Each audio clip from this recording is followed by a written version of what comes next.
मैं दीक्षित हूँ। मेरी आध्यात्मिक दिनचर्या कैसी होनी चाहिए जिसमें मुझे परम हाँ सत्य की प्राप्ति हो। हाँ। परम सत्य की प्राप्ति क्रियाओं से नहीं होती। पहली बात समझो, जो सत्य क्रियाओं का आदेश दिया गया है वो असत क्रियाओं से बचने के लिए है। क्योंकि हमारे पास ऊर्जा शक्ति है, अगर उसका हम सही प्रयोग नहीं करेंगे तो वो रुकेगी नहीं, गलत प्रयोग होगा ही। अगर हम समय को शास्त्र के अनुसार, कानून के अनुसार व्यतीत नहीं करेंगे, नियम के अनुसार व्यतीत नहीं करेंगे, तो नियम के विपरीत वो होगा ही होगा।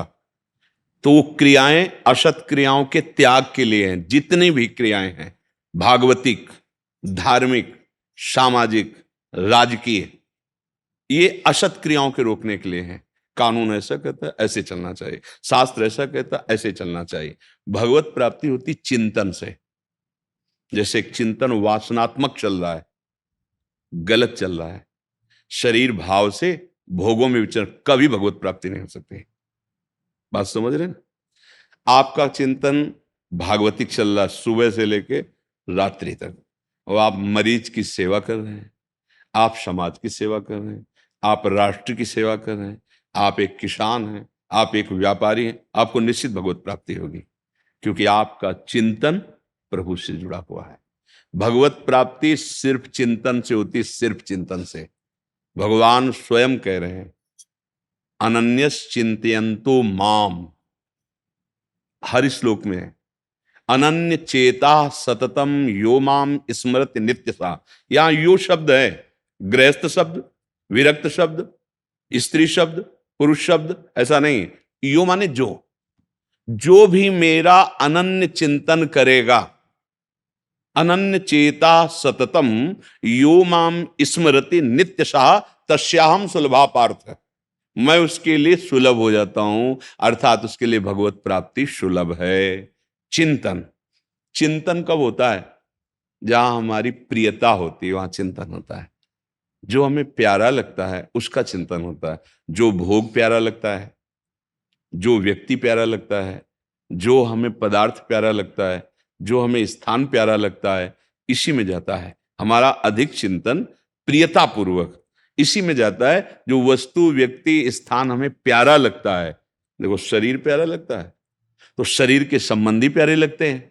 अभी सूचना आ जाए 5 लोग एक्सीडेंट में मर गए, आपको कोई फर्क नहीं पड़ेगा। और अभी आ जाए कि आपके मौसिया उसमें थे, दूर का संबंध, अच्छा, अब पूरी चित्तवृत्ति घसीट जाएगी। देह संबंध, इंद्रिय संबंध, भोगों का संबंध, मन संबंध, कोई वस्तु, व्यक्ति, स्थान, इनमें प्रियता है, इसी का चिंतन होता रहता है। या जो हमारे प्रतिकूल वस्तु, व्यक्ति, स्थान, उसका चिंतन। चिंतन 2 धाराओं में चल रहा है, राग और द्वेष। राग अनुकूल, द्वेष प्रतिकूल। बस इसी चिंतन को राग और द्वेष से हटा के अद्वेष्टा सर्वभूतानां मैत्रा करुण एव च निर्ममो निरहंकारा सम दुखा सुखा क्षमी, वो भगवत प्राप्त हो जाता है। राग और द्वेष जनित जो चिंतन है, हमारी जो आध्यात्मिक ऊर्जा शक्ति है, वो इन 2 तारों में जा रही है। कोई रागात्मक, कोई द्वेष। आप देखो, जांच के देखो, अगर आध्यात्मिक हो तो अंतर्मुख हो और देखो वस्तु, व्यक्ति, स्थान, जहां हमारा मन इंद्रियों के साथ जा रहा है वो तो प्रिय होगा और या कोई अप्रिय होगा। राग या द्वेष, राग द्वेष क्रियाओं से नहीं सुधारा जा सकता, चिंतन से सुधारा जा सकता है। पहली बात ये स्वीकार करनी होगी भगवत प्राप्ति के मार्ग वाले पति को कि भगवान कह रहे हैं एकमात्र मैं ही सब रूपों में व्याप्त हूं। चलो उतना ज्ञान नहीं तो इतना ज्ञान, हम एक मंदिर में भगवान को मान सकते हैं, तो क्या इन मंदिरों में भगवान को नहीं मानेंगे क्या? अगर इन मंदिरों में भगवान नहीं है तो चेतनता किसकी है?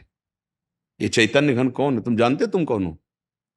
अगर तुमसे पूछे तुम कौन हो तो अपना नाम बताओगे, शरीर का भाव रख के बोलोगे आप। तो क्या आप ये हो क्या? ये तो जला दिया जाएगा, ये तो मिट जाएगा।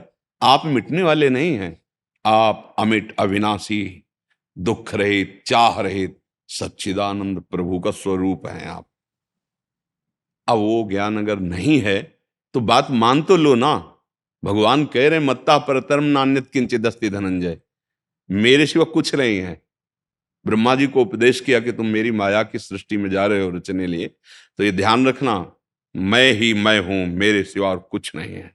मैं ही रचना करने वाला हूं, मैं ही जो रचना की गई वो भी मैं ही हूं, मैं पालन करने वाला हूं, मैं ही जो पालन किया जा रहा है जिसका वो भी मैं हूं, मैं ही विनाश हूं और जिसका विनाश किया जा रहा है वो भी मैं हूं।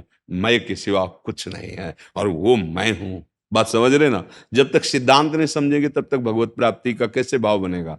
तो अब हमारी जहां वृत्ति जाए, चाहे राग से या द्वेष से, यदि हमारा ये भाव है कि ये मेरे प्रभु हैं, तो राग द्वेष का प्रभाव मिट जाएगा। अब सतत नाम मंत्र जो गुरु ने दिया है, कहीं ना कहीं तो जुड़ता है अध्यात्म का प्रतीक। सब नाम बराबर महिमा वाले हैं, सब भगवत प्राप्ति कराने में समर्थ है।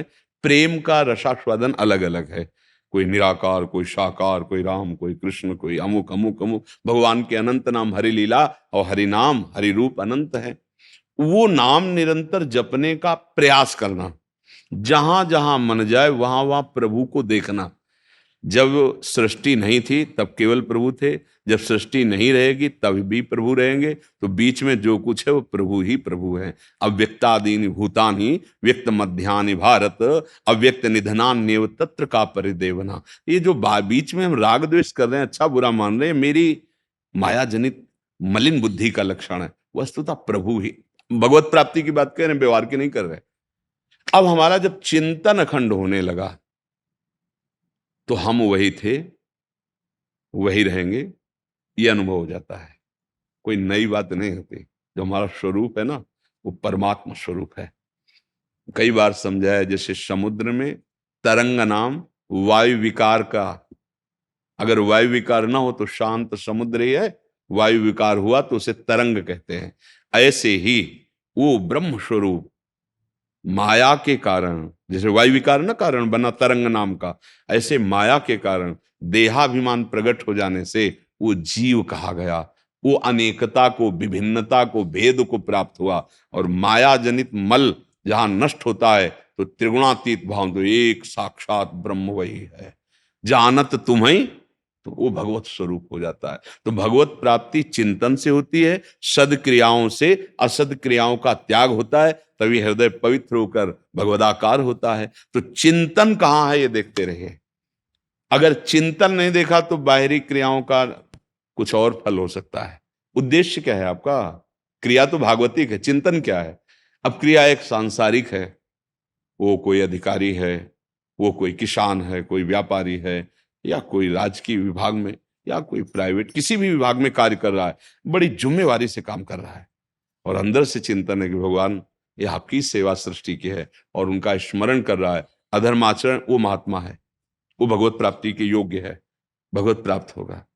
भगवत प्राप्ति चिंतन। या एक पॉइंट केवल बचता है आखिरी में, आखिरी में कैसे भी नाम निकल जाए भगवान का तो भगवत प्राप्ति हो जाएगी। वो आखिरी का चांस है, पर वो तो बहुत मुश्किल होता है। जब जीवन भर अभ्यास संसार के चिंतन का भोगो किया तो आखिरी में वही चिंतन आएगा, और प्रभु का अचानक कोई ऐसी घटना घट जाती है, जैसे अजामिल के मुख से निकल गया नारायण नाम, बात उसकी बन गई। वो कोई बिरला ऐसा साधु कृपा, भगवत कृपा से, नहीं तो जीवन भर जिसका अभ्यास किया जाता है परिणाम वही होता है। तो हम जीवन में अभ्यास करें भगवत चिंतन का, इससे भगवत प्राप्ति